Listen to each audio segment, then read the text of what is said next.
الحمد لله الحمد لله رب العالمين. الصلاة والسلام على سيدنا أشرف المرسلين وعلى آله وصحبه أجمعين. أعوذ بالله من الشيطان الرجيم. بسم الله الرحمن الرحيم. قل إن تخفوا ما في صدوركم أو تبدوه يعلمه الله. صدق الله العظيم. قال نبينا صلى الله عليه وسلم: إن الله جعل الحق على لسان عمر وقلبه. صدق رسوله النبي الكريم. எல்லாம் புகழும் புகழ்ச்சி நம்மை படைத்தாலும் அல்லாஹ் ஒருவனுக்கு உரித்தாகுக. நமது நாயகம் உயிரினும் மேலான கண்மணி நாயகம் ஸல்லல்லாஹு அலைஹி வஸல்லம் அவர்கள் மீது, அன்னார் வழிநடந்த அத்துணை ஸஹாபாக்கள், ஷுஹதாக்கள், ஸாலிஹீன்கள், நல்லோர்கள், வலிமார்கள்,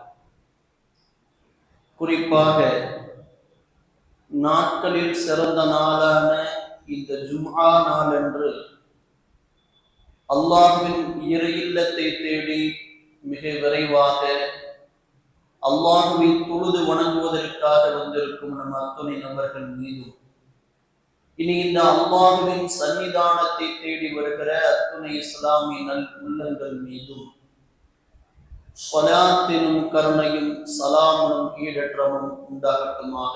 ஆமீன். இன்ன தீன இன்தல்லாஹில் இஸ்லாம். அல்லாஹ்விடத்தில் ஒப்புக்கொள்ளப்பட்ட மார்க்கம் என்றால் அது இஸ்லாம் மட்டும்தான். அந்த இஸ்லாம் மார்க்கத்தில் வாழ்கிற நாம் இந்த இஸ்லாமிய மார்க்கத்திலேயே வஃபாத்தாகக்கூடிய பாக்கியத்தை அத்துணை பேருக்கும் அல்லாஹ் வழங்குவானாக. ஆமீன். கண்ணிமிகு அல்லாஹ்வின் நல்லடியார்களே, ஹிஜ்ரி 1447 ஆண்டின் துல்காஅதா மாதத்தின் 2வது ஜும்மாவில் நாம் அமர்ந்திருக்கிறோம். அல்ஹம்துலில்லாஹ். அல்லாஹ் திருமறையில் சொல்லுகிறான், உலகில் அல்லாஹ் பல படைப்புகளை படைத்திருந்த போதிலும் மனித படைப்பை அல்லாஹ் கூறுகிற பொழுது வலக்கத் கர்ரம்னா பனி ஆதம், நிச்சயமாக ஆதமுடைய மக்களை நாம் சங்கைப்படுத்தி இருக்கிறோம் என்று அல்லாஹ் சொல்கிறார். படைப்புகளிலே மிக கண்ணியமான படைப்பு மனித படைப்பு என்று அல்லாஹ் சொல்கிறான். எதில் இந்த மனிதன், எந்த படைப்பில் அவன் கண்ணியமானவனாக இருக்கிறான் என்றால் அதையும் அல்லாஹ் சொல்கிறான். லகத் ஹலக்னல் இன்சான ஃபீ அஹ்ஸனி தக்வீம். மனிதனை நாம் அழகான உருவமைப்பில் படைத்திருக்கிறோம். அந்த படைக்கப்பட்ட விதம், அவருடைய அழகு பிரம்மாண்டமான அழகு என்று அல்லாஹ் திருமறையில் சொல்கிறார். இப்ப படைக்கப்பட்ட உருவமைப்பிலும் மனிதன் சிறந்தவனாக இருக்கிறான்.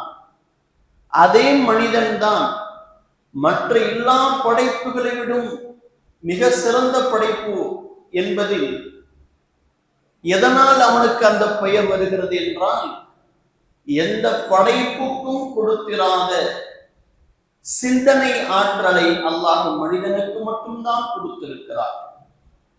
பகுத்தறிவு என்ற ஒன்று மனிதனுக்கு கொடுக்கப்பட்டிருப்பதால் மனிதன் மிக சிறந்தவனாக கருதப்படுகிறார்.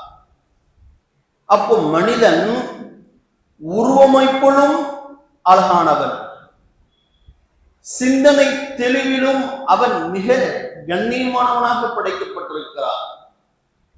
அதனால்தான் அல்லாஹ் திருமறையில் சொல்லுகிற பொழுது அஃபலா தஅகிலூன், மனிதனை நீ சிந்தனை செய்ய வேண்டாமா என்று அல்லாஹ் பலமுறை கேட்கிறார். குர்ஆனிலே 14 இடங்களில் அஃபலா தஅகிலூன் என்கிற வார்த்தை இடம்பெறுகிறது. என்ன அந்த அர்த்தம்? அஃபலா தஅக்கிலூன் என்றால் நீ சிந்தனை செய்து பார்க்க வேண்டாமா என்ற அர்த்தம். அதை அல்லாஹ் இன்னொரு இடத்தில் சொல்லுகிறான், அஃபலா தததக்கரூன், உனக்கென்று பகுத்தறிவு கொடுத்திருக்கிறோமே, அதில் நீ சிந்தனை செய்து ஆய்வு செய்து பார்க்க வேண்டாமா என்று அல்லாஹ் திருமறையில் 7 இடங்களில் சொல்கிறான். அதை அல்லாஹ் இன்னொரு இடத்தில் சொல்கிறான், அஃபலா ததஃபக்கரூன், நீங்கள் சிந்தனை செய்து பார்க்க வேண்டாமா என்று ஒரு இடத்தில் அல்லாஹ் சொல்கிறான். அஃபலா யததப்பரூன என்று இன்னொரு இடத்தில் சொல்கிறான். சிந்தனை செய்து படிப்பினை பெற வேண்டாமா என்று அல்லாஹ் கேட்கிறார். இப்போ குர்ஆனில் மட்டும் நீங்கள் சிந்தனை செய்யுங்கள், எண்ணி பாருங்கள், ஆய்வு செய்யுங்கள், இந்த வார்த்தை குர்ஆனில 14, அடுத்த வார்த்தை கொண்டு 7, 21, இன்னொரு 2 இடத்தில் அல்லாஹ் சொல்கிறான். ஆக 23 இடங்களில் திருமறையில் இந்த வார்த்தை இருக்கிறது. நீங்கள் சிந்தனை செய்து பார்க்க வேண்டாமா, எண்ணி பார்க்க வேண்டாமா? உங்களுக்குத்தான் நான் மூளை என்ற ஒன்றை கொடுத்திருக்கிறேனே, ஒவ்வொன்றுக்கும் நீங்கள் ஏன் சிந்தனை செய்யக்கூடாது என்று அல்லாஹ் கேட்கிறார். அப்ப இந்த சிந்தனை செய்வதற்கும் எண்ணி பார்ப்பதற்கும் இஸ்லாம் அதை ஒரு முக்கியத்துவப்படுத்துகிறது. சிந்தனையும் எண்ணங்களும் தான் மனிதனின் வாழ்க்கையின் பலனை. அதுதான் ஒரு மனிதனின் வாழ்க்கையினுடைய பலன். அவன் வெற்றியோ தோல்வியோ, மகத்துவம் வாய்ந்ததாக இருக்கிறதோ அல்லது தோல்வி அடைந்ததாக கண்ணியம் இல்லாமல் இருக்கிறதோ, எல்லாவற்றுக்கும் எது அடிப்படை? அந்த மனிதனின் சிந்தனையும் எண்ணங்களும் தான். ஒரு மனிதனின் சிந்தனைக்கும் எண்ணங்களுக்கு ஏற்ப அவன் வாழ்க்கை அமைகிறது என்றார்கள் ஸல்லல்லாஹு அலைஹி வஸல்லம். இன்னமல் அஅமாலு பின்னியாத், செயல்கள் எல்லாம் எண்ணங்களை பொறுத்தே அமைகின்றது. ஒருவன் நற்செயலை செய்கிறான், அவனுடைய அமல்கள் எல்லாம் மிக தெளிவாக இருக்கிறது என்றால் எண்ணங்களும் தெளிவாக இருக்கிறது. ஒரு மனிதனின் செயல்கள் எல்லாம் உயர் செயல்களாக, நற்செயல்களாக இருக்கிறது என்றால் அவன் சிந்தனையும் நற்சிந்தனையாக இருக்கிறது, அவனுடைய எண்ணங்களும் நெல் எண்ணங்களாக இருக்கிறது. அதனால் அவன் செயல்களும் நல்ல செயல்களாகவே மாறுகிறது. பெருமானார் ஸல்லல்லாஹு அலைஹி வஸல்லம் அவர்கள் சொன்னார்கள், வஇன்னமா லிகுல்லி இம்ரிஇன் மா நவா, ஒவ்வொரு மனிதனும் தான் எண்ணியது போலவே வாழ்க்கை நடத்துகிறான். தான் எந்த சிந்தனையில் இருக்கிறோமோ அதன்படி அவன் வாழ்க்கை அமைகிறது என்றார்கள் ஸல்லல்லாஹு அலைஹி வஸல்லம். அதனால்தான் அல்லாஹ் கூறுவதாக நாயகம் சொன்னார்கள், இன்னல்லாஹ லா யன்லுரு இலா அஜ்சாமிக்கும் வலா இலா சுவரிக்கும். அல்லாஹ் சுப்ஹானஹு தஆலா உங்கள் தோற்றங்களையோ உங்கள் எண்ணங்களையோ அல்லாஹ் பார்ப்பதில்லை. அல்லாஹ் எதை பார்க்கிறான் என்றால், யன்லுரு இலா குலூபிக்கும், உங்கள் உள்ளங்களை பார்க்கிறான். உங்களுடைய எண்ணங்களை அல்லாஹ் பார்க்கிறான், உங்கள் சிந்தனைகளை அல்லாஹ் பார்க்கிறான் என்றார்கள் ஸல்லல்லாஹு அலைஹி வஸல்லம். இப்ப எண்ணங்களுக்கு ஏற்பத்தான் வாழ்க்கை அமைகிறது, சிந்தனைக்கு ஏற்பதான் நம் வாழ்க்கையினுடைய பிரதிபலன் வெளியே தெரிகிறது. மதீனாவின் பள்ளிவாசலிலே பெருமானாரிடம் ஒரு முறை, பெருமானாரிடம் ஒரு தீர்ப்புக்காக 2 மனிதர்கள் வருகிறார்கள். யார்? தந்தையும் மகனும் வருகிறார்கள். தந்தை யஸீத் இப்னுல் அஹ்னஸ் என்கிற சஹாபி, மகனார் மஅன் இப்னு யஸீத், இருவரும் வருகிறார்கள். தந்தை சொல்கிறார், யஸீத் சொல்கிறார், அல்லாஹ்வுடைய தூதரே, சில பைசாக்களை கையில் எடுத்துக்கொள். சில காசை எடுத்துக்கிட்டு, கொஞ்சம் காசை எடுத்துக்கிட்டு நான் என்ன செய்தேன்? பள்ளிவாசலுக்கு வந்தேன். வந்த நான் இதை தர்மம் செய்கிறேன் என்று எண்ணம் வைத்து, தர்மம் செய்கிறேன் என்று நியத்தை வைத்து அந்த காசை பள்ளிவாசல் இருந்த ஒரு நபரிடம் கொடுத்து, யாராவது ஏழைகள் வந்தால், தேவையுடையவர்கள் வந்தால் இந்த காசை தர்மம் செய்யுங்கள் என்று நான் கொடுத்து விட்டு போனேன். கொஞ்ச நேரத்திலே என் வீட்டுக்கு என் மகனார் வந்தார், மகன் வந்தார். அவருடைய மகன் பேரு மகன். வந்தவர் சில காசுகளை காட்டினார். பாப்பா, எனக்கு உதவி கிடைத்திருக்கிறது என்று சில காசுகளை காட்டினார். அந்த காசை நான் பார்த்தேன். அந்த காசு எந்த காசு என்றால், யாரோ ஒருவருக்கு நான் சதக்கா செய்ய வேண்டும், தர்மம் செய்ய வேண்டும் எண்ணத்தில் சில காசில் எடுத்துட்டு போய் பள்ளிவாசல் ஒருத்தட்ட கொடுத்துட்டு வந்தேனே, அந்த காசு என் பையின் கையில் இருக்கிறது. எதை தர்மமாக செய்தேனோ அந்த காசு என் மகனின் கையில் இருக்கிறது. நான் கேட்டேன், எங்கிருந்து கிடைத்தது? மகன் சொன்னார், என் மகன் சொன்னார், தந்தையே, நான் பள்ளிவாசலுக்கு சென்றேன்.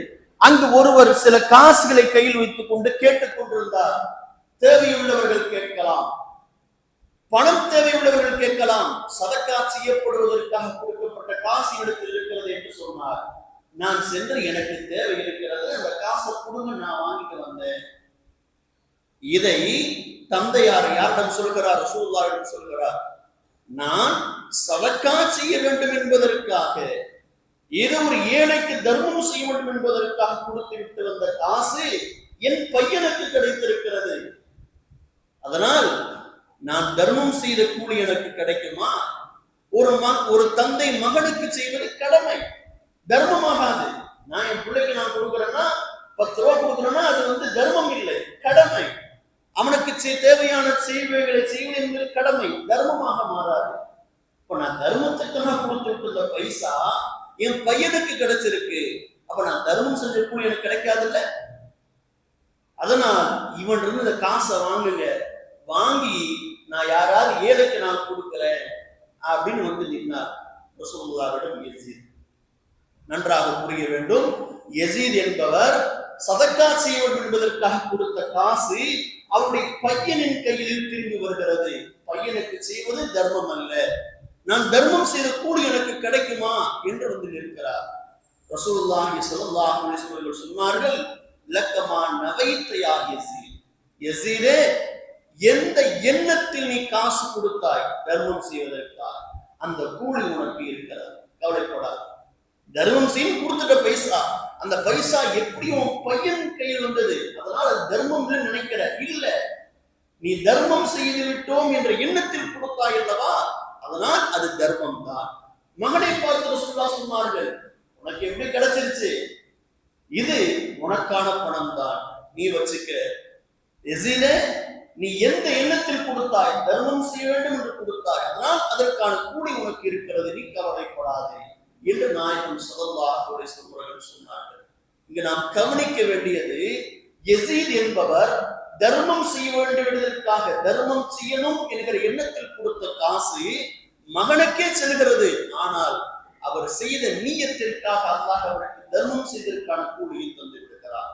அப்ப எண்ணங்களுக்கு ஏற்ப, நம் சிந்தனைக்கு ஏற்பத்தான் நமக்கு அல்லாஹ் கூலியை தருகிறார். எந்த எண்ணத்தில் செய்கிறோம் ஒரு காரியத்தை, எந்த சிந்தனையில் செய்கிறோம் என்பதுதான் மிக முக்கியமானது. உங்களுடைய சிந்தனைகளும் எண்ணங்களும் சரியானதாக, நேர்வழியை காட்டக்கூடியதாக இருந்தது என்றால் அந்த சிந்தனைக்கு, அந்த எண்ணங்களுக்கு அல்லாஹ் உடன்படுகிறார். அல்லாஹ் உடன்படுவான், நம் சிந்தனைக்கு அல்லாஹ் உடன்படுவான், நம்முடைய எண்ணங்களுக்கு அல்லாஹ் கூட இருப்பான் என்றார்கள் நாயகம் ஸல்லல்லாஹு அலைஹி வஸல்லம். நம் எண்ணங்கள் எப்படி இருக்கிறது, நம் சிந்தனை எதை நோக்கி இருக்கிறது? நம் சிந்தனை தெளிவானதாக, நற்சிந்தனையாக இருக்கிற பொழுது அல்லாஹ் நம்மோடு இருக்கிறார். இதற்கு மிகப்பெரிய உதாரணம் அமீருல் முஃமினீன் உமர் இப்னுல் கத்தாப் ரலியல்லாஹு அன்ஹு. இஸ்லாத்தின் 2வது ஜனாதிபதி உமர் ரலியல்லாஹு ஒரு நற்சிந்தனையாளர். அந்த நற்சிந்தனையால் அவர் கூடவே அல்லாஹ் பயணித்தார். அல்லாஹ்வோடு உமர் பயணித்தார் என்பது வேற, உமரோடு அல்லாஹ் பயணித்தான் என்பது வேற. வாக்கியத்தை நன்றாக யோசியுங்கள். அல்லாஹ்வோடு உமர் பயணித்தார், இதில் எல்லாரும் செய்ய வேண்டியது, நாமும் செய்ய வேண்டியது. நான் சொல்ல வருவது, உமரோடு அல்லாஹ் பயணித்தான். ஏன் பயணித்தான் என்றால் உமரின் சிந்தனை அப்படி இருந்தது. நாயகம் சொன்னார்கள், உமர் ரலியல்லாஹு பற்றி 2 வார்த்தைகள் சொன்னார்கள் ஸல்லல்லாஹு அலைஹி வஸல்லம். லவ் கான பஅதி நபிய்யுன், எனக்கு பிறகு நபி இல்லை, நான் தான் இறுதி நபி. ஆனால் எனக்கு பின்னாடி ஒரு நபி வருவதாக இருந்தால் அது உமராகத்தான் இருக்கும் என்றார்கள் நாயகம் ஸல்லல்லாஹு அலைஹி வஸல்லம். அப்ப உமர் ரலியல்லாஹுடைய வெயிட், உமர் ரலியல்லாஹுடைய சிறப்பு என்னவென்று உங்களுக்கு தெரிந்திருக்கும். எனக்கு பின் நபி இல்லை, அப்படி நபி இருந்தார் வருவார் என்றால் அது உமராகத்தான் இருக்கும் என்றார்கள் நாயகம் ஸல்லல்லாஹு அலைஹி வஸல்லம். இது ஒன்று. இன்னொரு முறை சொன்னார்கள் ஸல்லல்லாஹு அலைஹி வஸல்லம், இன்னல்லாஹ ஜஅலல் ஹக்க அலா லிசானி உமரி வ கல்பி, உமர வ கல்பி. அல்லாஹ் சுப்ஹானஹு வ தஆலா உமருடைய வாயில் அல்லாஹ் சத்தியத்தை வைத்திருக்கிறார், உமருடைய இதயத்தில் அல்லாஹ் சத்தியத்தை வைத்திருக்கிறார் என்றார்கள் நாயகம் ஸல்லல்லாஹு அலைஹி வஸல்லம். சத்தியம் என்பது உமருடைய நாவில் இருக்கிறது, உமருடைய இதயத்தில் இருக்கிறது என்ற வார்த்தை யாருக்கும் ரசூலுல்லாஹ் சொல்லல. அபூபக்கர் ரலியல்லாஹு மற்ற சஹாபிகளுக்கு சொல்லல. ஆனால் உமரை பார்த்து ரசூலுல்லாஹ் சொன்னார்கள். சஹாபிகள் எல்லாம் சொல்லுவாங்க, உமர் பேசுகிறார் என்றால் அல்லாஹ் பேசுகிறான் என்றார், உமர் பேசுகிறார் என்றால் அல்லாஹ் பேசுகிறான் என்று அர்த்தம். இப்னு உமர் ரலியல்லாஹு சொன்னார்கள், வமா நஸல பின் நாஸி அம்ரின் கத்து ஃபகால் வகால் இல்லா நஸல் குர்ஆன் அலா மா நஹி மா உமர். உமர் என்ன சொல்கிறாரோ அதற்கேற்பத்தான் குர்ஆன் ஆயத்தும் இறங்கியது என்று மக்களெல்லாம் பேசுவார்கள் என்று இப்னு உமர் ரலியல்லாஹு சொல்றார். அல்லாஹ் பேசுறத மனிதன் பேசுகிறான், மனிதன் கருத்துக்களை தெரிவிக்கிறான் என்றால் அது இயற்கையான ஒன்று. இங்கு உமர் என்ன பேசுகிறாரோ அதை அல்லாஹ் பேசுகிறான் என்று மக்கள் சொல்வார்கள் என்றால் உமருடைய வலிமையை பாருங்கள். ஏன் இப்படிப்பட்ட வார்த்தைகள் உமருக்கு சொந்தமானது என்றால் அவர் சிந்தனைகள் மிக தெளிவானதாக, அவருடைய எண்ணங்கள் மிக நேர்த்தியானதாக வாழ்க்கையில் இருந்திருக்கிறார். அதனால் இப்படிப்பட்ட பேச்சுக்களுக்கு சொந்தக்காரராக உமர் இருந்தார். வரலாறு கிதாபில் நீங்கள் எடுத்து பார்த்தீர்கள் என்றால் உமர் ரலியல்லாஹு அவர்கள் எந்த கருத்தை சொன்னார்களோ அந்த கருத்துக்கு உடன்பட்டு குர்ஆனில் மட்டும் 20க்கும் அதிகமான ஆயத்துக்கள்.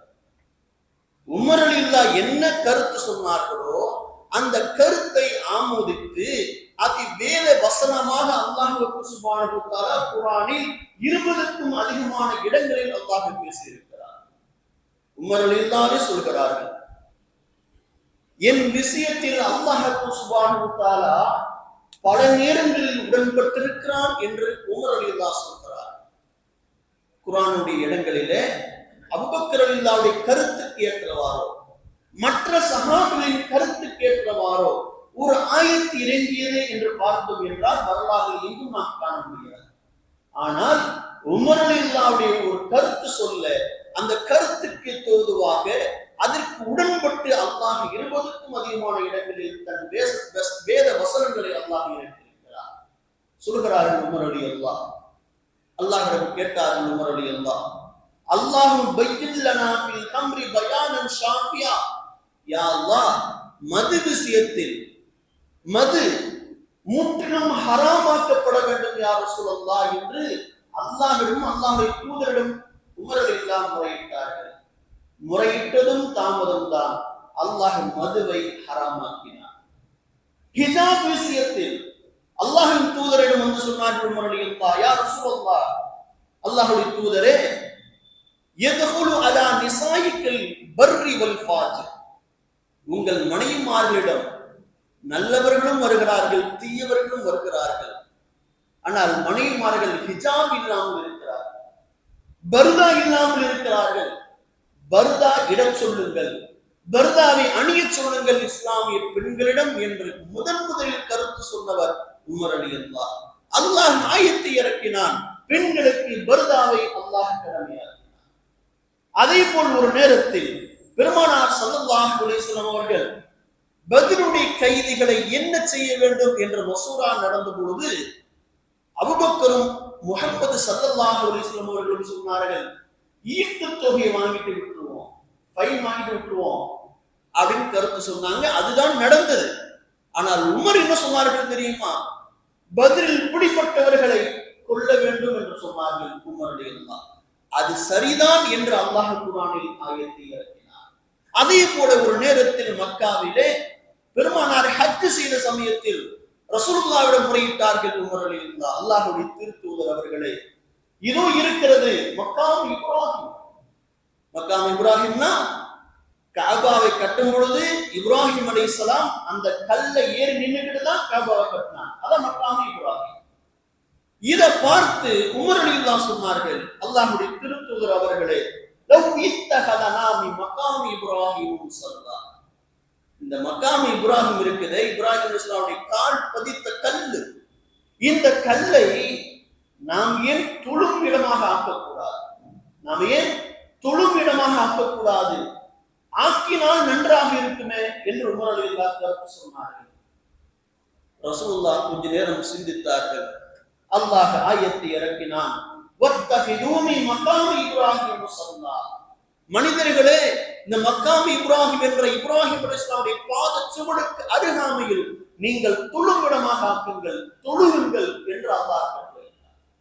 இப்படி உமர் ரலியல்லாஹு என்ன சொல்லுகிறார்களோ, என்ன பேசுகிறார்களோ, அது சரிதான், அது நேர்த்தியானதுதான், அது உண்மையானதுதான் என்று அல்லாஹ் குர்ஆனில் பல இடங்களில் ஆயத்தை இறக்கினார்.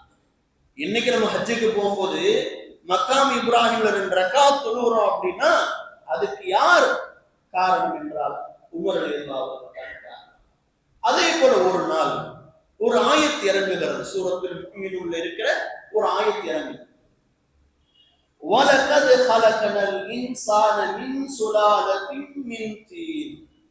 இந்த மனிதனை களிமண்ணின் மூலச்சத்திலிருந்து நாம் படைத்திருக்கிறோம். சும்ம ஜஅல்நாஹு நுத்ஃபத்தன் ஃபீ கராரின் மகீன். பின்னர் இந்த மனிதனை பாதுகாப்பான இடத்தில் இந்திரிய துளியாக நாம் ஆக்கியிருக்கிறோம் என்ற வசனம் இறங்குகிறது. 2 வசனம் இறங்குகிறது. இறங்கியவுடன் உமர் ரலியல்லாஹு சொன்னார்கள், ஃபதபாரக்கல்லாஹு அஹ்ஸனுல் காலிகீன். வார்த்தைக்கு வார்த்தைக்கு உமர் ரலியல்லாஹு அல்லாஹ் எப்படி உடன்பட்டான் என்பதை நீங்கள் கவனியுங்கள் சொன்னார்கள் உமர் ரலியல்லாஹு. ஃபதபாரக்கல்லாஹு என்ன அர்த்தம்? அல்லாஹ் மிக பாக்கியம் பொருந்தியவன். எது விஷயத்தில் பாக்கியம் பொருந்தியவன் அல்லாஹ் என்றால் அஹ்ஸனுல் காலிகீன். படைப்பவர்களில் எல்லாம், ஒரு விஷயத்தை உருவாக்குவர்களில் எல்லாம் மிக சிறந்தவன் அல்லாஹுதான். அந்த அல்லாஹ் பாக்கியம் பொருந்தியவன் என்ற கருத்துள்ள அர்த்தமுள்ள வார்த்தை. இதை சொன்னார்கள் உமர் ரலியல்லாஹு. சொல்லிவிட்டு இந்த ஆயத் இது ஒரு ஆயத்தாக இருந்தால் நன்றாக இருக்கும். யார் சொன்னார்? உமர் ரலியல்லாஹு சொன்னார்கள். சிறிது நேரம் கழித்து மீண்டும் ஆயத் இறங்குகிறது, வேத வசனம் இறங்குகிறது. வேந்தர் நபி ஸல்லல்லாஹு அலைஹி வஸல்லம் அல்லாஹ் கூறுகிறான், சும்ம ஹலகனன் நுத்ஃபத அலகத். பின்னர் நாம் இந்த மனிதனை இந்திரிய துளியிலிருந்து அலகத்தன் சதை கட்டியா, அதாவது ஒரு இரத்த கட்டியா கருவாக நாம் உருவாக்குகிறோம். வஹலகனல் அலகத்த மூதத்தன். அந்த கருவை நாம் சதை கட்டியாக உருவாக்குகிறோம். அந்த வஹலகனல் அலகத்த முழுவத்தன் வஹலகனல் மூதத்தன் இல்லாமல் அந்த சதை பிண்டத்திலே எலும்புகளை உருவாக்குகிறோம். அந்த எலும்புகளுக்கு மேலே நாம் சதைகளை உருவாக்குகிறோம். உருவாக்கி சும்ம அன்சஅனா கல்கன் ஆகர, பிறகு ஒரு அழகான படைப்பை, மனித படைப்பை உருவாக்குகிறோம் என்று சொல்லிவிட்டு அல்லாஹ் அடுத்த ஆயத்தை இறக்கினான். ஃபதபாரக்கல்லாஹு அஹ்ஸனுல் காலிகீன். அல்லாஹ் யார் தெரியுமா? படைப்பவர்களிலெல்லாம் அல்லாஹ் மிக பாக்கியம் பொருந்தியவன். அழகாக படைப்பதில் அல்லாஹ் மிக பாக்கியம் பொருந்தியவன் என்ற உமர் ரலியல்லாஹு எந்த வார்த்தையை சொன்னார்களோ அதே வார்த்தையை குர்ஆன் வசனமாக அல்லாஹ் இறக்கினார். கருத்துக்கு ஏற்ப மட்டுமல்ல, உமருடைய வார்த்தைக்கு ஏற்றவாறு, உமருடைய வார்த்தைக்கு ஏற்றவாறு உடன்பட்டு அதே வார்த்தை அல்லாஹ் தஆலா வேத வசனமாக இறக்கினான். நான் என்ன சொல்ல வருகிறேன் என்றால், நம்முடைய சிந்தனைகளும் எண்ணங்களும் நேர்த்தியானதாக, சரியானதாக, மிக உண்மையானதாக, சத்தியமாக, சத்தியத்தின் பக்கம் செல்லக்கூடியதாக இருந்தது என்றால் அல்லாஹ் நம்மோடு பயணிக்கிறார். அப்படித்தான் உமர் ரலியல்லாஹுடைய கருத்துக்களுக்கு ஏற்றவாறு உமர் ரலியல்லாஹு சொல்லுக்கு ஏற்றவாறு அல்லாஹ் குர்ஆன் வசனங்களை இறக்கிக் கொண்டே இருந்தார். ஒன்றுக்கல்ல 20 இடங்கள் குர்ஆனில் இருக்கிறது. உமர் ரலியல்லாஹு எதை சிந்தித்தார்களோ, எதை சிந்தித்து கருத்தாக பேசினார்களோ அதை அல்லாஹ் குர்ஆனில் 20 இடங்களில் அதையே அல்லாஹ் பேசினார். அப்ப நம் சிந்தனை, நம் தெளிவும், நம்முடைய எண்ணங்களும் எவ்வளவு சரியானதாக, எவ்வளவு நேர்த்தியானதாக இருக்க வேண்டும் என்று யோசித்து பாருங்கள். ஏன் சிந்தனை தெளிவாக இருக்கிறது? ஏன் நம்முடைய சிந்தனைகள் உயர்ந்ததாக, சத்தியத்தின் பக்கம் கூட்டி செல்லக்கூடியதாக இருக்க வேண்டும் என்றால், அப்படி இருந்தது என்றால் அல்லாஹ்வோடு நாம் பயணிப்போம். இல்லை என்றால் அல்லாஹ்வோடு நாம் பயணிக்கவும் முடியாது, அல்லாஹ் நம்மோடு பயணிக்க மாட்டான், சத்தியமும் நம் பக்கம் இருக்காது, இஸ்லாமும் இல்லாமல் போகிறது. அப்படிப்பட்ட நிலையத்தான் இன்றைக்கு நாம் நம் சமுதாயத்தில் பார்க்கிறோம். நம் சமுதாயத்தின் சிந்தனைகள் கெட்டு போயிருக்கிறது. நம் சமுதாயத்தின் எண்ணங்கள் மிக மிக சீரழிவுக்குள்ளாக இருக்கிறது. அதனால்தான் சமீபத்திய சூழலை நாம் பார்க்கிற பொழுது, ஒவ்வொரு பெண்ணும் பேசுகிற பேச்சை கேட்கிற பொழுது நாம் வெட்கி தலைகுனிய வேண்டிய நிலையில் நாம் இருக்கிறோம். இந்த தேர்தல் சமயத்தில் ஒரு பெண் பேசினார்கள் அல்லவா, என் கணவரை விட இந்த சினிமா பிரபலம் தான் எனக்கு ரொம்ப பிடிக்கும், அவரை என்னால் பார்க்க முடியாமல் போய்விட்டது என்று அழுகிறார்கள். ஒரு பெண், நடுத்தர வயதை தாண்டி பேரன் பேத்தி எடுத்திய ஒரு பெண் தியேட்டர் வாசலில் முன் நின்று பேசினாள் அல்லவா. இன்றைக்கு வெள்ளிக்கிழமை தொழுகை நான் விட்டுட்டு இந்த படத்துக்கு வந்தேன், படம் அற்புதம், படம் பிரமாதம், தொழுகையை விட்டுவிட்டு வந்ததற்கு பலனாக படம் மிக அற்புதமாக இருந்தது என்று ஒரு பெண் பேசினதை நாமெல்லாம் பார்க்கிறோம். அப்ப நம் சமூகத்தின் பெண்கள், நம் சமூகத்தின் தமிழ்நாட்டு முஸ்லிம் மக்களினுடைய சிந்தனைகள் எதை நோக்கி இருக்கிறது தெரியுமா? சினிமா சிந்தனையில் மூழ்கி இருக்கிறார். இன்றைக்கு இஸ்லாமிய சமூகத்தை, நம் தமிழ்நாட்டு இஸ்லாமிய சமூகத்தை, ஆண்கள் பெண்கள் அத்தனை பேரையும் இந்த சினிமா என்கிற சிந்தனையில் மூழ்கி இருக்கிறார்கள் நம் மக்கள். அதிலிருந்து விலகி வர வேண்டும். மதரசாக்கு ஏன் வரல அப்படின்னு நம்ம பிள்ளைய பார்த்து கேட்டா, குடும்பத்தோடு சினிமாவுக்கு போயிருக்க, பேர பிள்ளைகளை கூட்டிக் கொண்டு சினிமாவுக்கு செல்கிற அவலம் நம் சமூகத்தை இன்னைக்கு ஆட்கொண்டிருக்கிறது. அந்த சினிமா சிந்தனை தான் வெள்ளிக்கிழமையை விட ஒரு படம் பெருசா தெரியும், ஒரு நடிகர் பெருசா தெரிகிறார், ஒரு சினிமா பாட்டு பெரிதாக தெரிகிறது, ரீல்ஸோடு ஆட்டம் போடுவது பெரிதாக தெரிகிறது. எங்கே நாம் கோட்டமிட்டிருக்கிறோம் என்றால், ஒரு 30 ஆண்டு காலமாக இந்த இஸ்லாமிய சமூகம் இஸ்லாமிய சிந்தனையில் இருந்து அகன்று விலகி சினிமா சிந்தனையில் மூழ்கி போயிருக்கிறார்கள். இங்க 30 வருஷத்துக்கு முன்னாடி பாருங்க, சினிமா மோகம் குறைந்திருந்தது நம் சமூக மக்களிடம். இன்றைக்கு அது பெருகிவிட்டது. எங்கிருந்து ஆரம்பிக்கிறது? நம்ம சின்ன பிள்ளை வளர்றான், வளர்ற நேரத்துல எல்கேஜி சேர்த்து வரோம், ப்ரீகேஜி சேர்த்து வரோம், யூகேஜி சேர்த்து வரோம். அந்த பிள்ளைகளுடைய ஸ்கூலின் ஆனுவல் டே, கல்ச்சரல் ப்ரோக்ராம்ஸ்ல ஒரு பிள்ளை நடனமானதை நாம் ஊக்கப்படுத்துகிறோம், ஒரு பிள்ளை சினிமா பாட்டுக்கு ஆடுவதை நாம் ஊக்கப்படுத்துகிறோம், அதை நாம் பெரிதாக மதிக்கிறோம். அங்கிருந்துதான் ஆரம்பிக்கிறது. நம் சின்ன பிள்ளையை சினிமா பாட்டோடு ஆட வைக்கிறத நாம் ஊக்குவிக்கிற நாம், அந்த பிள்ளை வளர்ந்து பெருசாகி இப்படி பேசாது என்பதில் என்ன உத்தரவாதம் இருக்கிறது?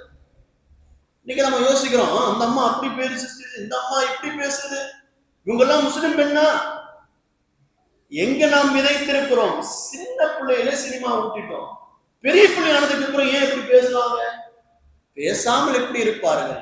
சிறு வயதில் நாம் எதை விதைக்கிறோம் என்பது நம்ம முக்கியம் அல்லவா? அங்கிருந்துதான் ஆரம்பிக்கிறது. கொஞ்சம் வளர்றான் பையன், 10 வயசு ஆகுது, பள்ளி பருவம் ஆகிறது. பள்ளி பருவத்தில் இந்த மக்தம் என்கிற மதரசா விட்டு பிள்ளைகளை தள்ளி வைக்கிறோம், சினிமாவில் முழுக்க வைக்கிறோம். அவன் கல்லூரி படிப்புக்கு வருகிறான். அப்பொழுதும் ஒரு ஊரிலே, ஒரு ஜமாத்திலே இளைஞர்களுக்கு தேவையான தர்பியா வகுப்புகள், இளைஞர்களுக்கு தேவையான மார்க்க கல்வி வகுப்புகள், கேள்விப்பதி நிகழ்ச்சிகள் நடப்பதில்லை. மார்க்கம் தெரியல, முழுக்க முழுக்க சினிமா சிந்தனையில் மூழ்கி போகிறார். திருமணம் முடிக்கிறோம், திருமணம் முடித்து வைக்கிறோம், அந்த பிள்ளைகள் வளர்கிறார்கள், அவர்களுக்கு பிள்ளைகள் பிறக்கிறது. இந்த பெண்களும் ஆண்களுக்கும் இஸ்லாமிய பயான் நிகழ்ச்சிகள் நடப்பதில்லை. நடந்தாலும் வெறுமன பெண்கள் பிள்ளைங்க நல்லா வளர்க்கணும், பிள்ளைங்க மார்க்க அறிவோடு இருக்கணும், இந்த தலைப்பில் பேசி மட்டும் நம் சமூகத்தை நாம் ஒரு ஒண்ணுமே தெரியாத சமூகமாக நாம் ஆக்கிவிட்டோம். எதில்? மார்க்க விஷயம். மற்றதெல்லாம் நம் பிள்ளைகளுக்கு நல்லா தெரியும். மார்க்கம் தெரிந்ததா? ஹலால் ஹராம் எதுவென்று தெரிந்ததா? எது வேண்டும் எது வேண்டாது என்று தெரிந்ததா? அதை நாம் தெரிய வைக்க நாம் முயற்சி செய்வதில் ஆலிம்களும் சரி, ஒரு ஊரின் நிர்வாகம் சரி, மிக மிக அசால்ட்டாக அது குறித்து விழிப்புணர்வு இல்லாமல் நாம் இருக்கிறோம். நம் ஊரிலே 120க்கும் அதிகமான பிள்ளைகள் மதரசாவில் ஓதுகிறார்கள். மதரசாவில் அவர்கள் இன்னும் மார்க்க கல்வியை அதிகமாக படிக்க வேண்டும். அதற்காக பேரண்ட்ஸ், பெற்றோர்கள் முழு ஒத்துழைப்பு தர வேண்டும். அதே நேரத்தில் நம்முடைய ஊரிலே பெண்கள் கல்லூரி நடக்கிறது. அந்த பெண்கள் கல்லூரியிலே 62 மாணவிகள் ஓதுகிறார்கள். 20க்கும் அதிகமான குடும்ப பெண்கள் ஓதுகிறார்கள். இவர்களுக்கு இன்னும் மார்க்க சிந்தனை அதிகமாக வேண்டும். அதற்காக நிர்வாகம் இன்னும் பாடுபட வேண்டும். ஒரு மாதத்திலே நாம் பெண்களுக்கென்று பயானாக, இளைஞர்களுக்கென்று ஒரு பயானாக நாம் வைப்பதற்கு நம் நிர்வாகம் முன் வர வேண்டும். அதற்காக என்ன செய்ய வேண்டும்? முயற்சிகள் எடுக்க வேண்டும். ஒரு நேரம் நாம் பின்தங்கியிருந்தால் அந்த சிந்தனையில் இருக்கு. ஒவ்வொரு மாதமும் நம்முடைய ஊரிலே பெண்களுக்கென்று குறைந்தது 2 அல்லது 1 மார்க்க பயான் நடந்தே ஆக வேண்டும். இப்படி நடக்கிற பொழுது கொஞ்சமாவது மார்க்கத்தை பெண்கள் தெரிவார்கள், கொஞ்சமாவது இளைஞர்கள் மார்க்கத்தை தெரிந்து கொள்வார்கள். இதை நாம் உருவாக்கவில்லை என்றால் இந்த மார்க்க சிந்தனையிலிருந்து விலகி இஸ்லாமிய சிந்தனை மட்டும் அகன்று நம்முடைய பிள்ளைகள் முழுக்க முழுக்க சினிமா மோகத்திலோ அல்லது வேறு ஏதாவது தவறான மோகத்திலோ அடிமையாகி விடுவார்கள். அதனால் சிந்தனை என்பது ஒரு மனிதனின் வாழ்க்கையினுடைய பலனே அதுதான். ஒரு மனிதனின் வாழ்க்கையின் முடிவு சிந்தனைக்கேற்பத்தான் இருக்கும். அதனால் நம் பிள்ளைகள் நற்சிந்தனை உள்ள பிள்ளைகளாக, இஸ்லாமிய சிந்தனையில் வளர்கிற பிள்ளைகளாக நாம் உருவாக்க வேண்டும். அதற்காக நம் ஊர் ஜமாத்தினர்கள் அனைவரும் பாடுபட வேண்டும்.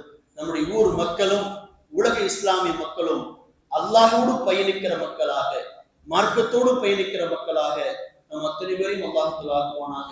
ஆமீன் ஆமீன் யா ரப்பல் ஆலமீன். அஸ்ஸலாமு அலைக்கும் வரஹ்மத்துல்லாஹி வபரகாத்துஹு.